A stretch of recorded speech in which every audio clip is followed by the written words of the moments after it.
Our next section involves two diseases, and we're going to talk about disease of the testes and hypogonadism. And we're going to keep this simple because we're only going to talk about primary hypogonadism, and secondary, it only involves one disease of each group of diseases. So the first one I'm going to talk about is the most important one. This is the most important one that you have to know about hypogonadism, and this is primary hypogonadism, Klinefelter syndrome. And this is the most common cause. Klinefelter syndrome is the most common cause of primary hypogonadism and hypogonadism altogether, because it occurs 1 in about 400 births. So Klinefelter syndrome is not uncommon. The problem with Klinefelter syndrome is that you have extra X chromosomes. So the most common pattern that we see is the 47XXY. This occurs in about 75–80% of the cases. And then the rest 20% of the cases usually have more X chromosomes or mosaic. And the more X chromosomes that these patients have, the more the abnormalities that they have. Patients with Klinefelter syndrome have the typical hypogonadism, right? That's typical. It's not only in Klinefelter syndrome, it occurs in other hypogonadic states and secondary hypogonadism, where you get gynecomastia, the small testes, sometimes the female distribution of fat, and so forth. Because Klinefelter syndrome is primary gonadism, so basically you have an end organ problem, end organ damage from the extra X chromosome.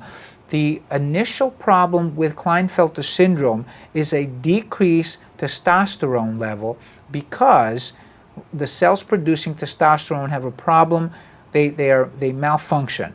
What that does is it causes a positive feedback back to the pituitary and increases LH, luteinizing hormone. And this also causes a positive feedback all the way back to the hypothalamus, and it causes increase of GnRH, or this thing called gonadotropin releasing hormone. So testosterone is low in Klinefelter syndrome because end organ damage occurs, the extra X chromosome. The LH is elevated, and the GnRH is also elevated from the hypothalamus. These patients are at increased risk of breast cancer. They may have some risk about testicular cancer, but please remember this last thing. This is very, very important here, that they have increased risk of breast cancer. They're 20 times more than any male. Now male breast cancer is rare, but in these patients, they're 20 times the risk of any patient, any male patient, to get breast cancer. So these patients have to be looked at every year. Make sure they don't develop breast cancer. The treatment is testosterone. What are they missing? They're missing testosterone, so we give them testosterone, and that alleviates most of the gynecomastia and the hypogonadism. The second syndrome that we have to know a little bit about is a form of secondary hypogonadism. This is called Kallmann syndrome, and these patients have a very interesting disease because they have an isolated decrease in gonadotropin releasing hormone. Remember, I just said to you, that's the one from the hypothalamus. So the hypothalamic hormone is decreased, and what this causes now is further decrease in FSH and especially LH, and now this is what decreases the testosterone. So it's important, the end result of secondary hypogonadism, Kallmann syndrome, is the same thing as Klinefelter syndrome, but the hormonal process is different. For example, in Klinefelter syndrome, testosterone was low, but all the other ones were elevated because of the positive feedback.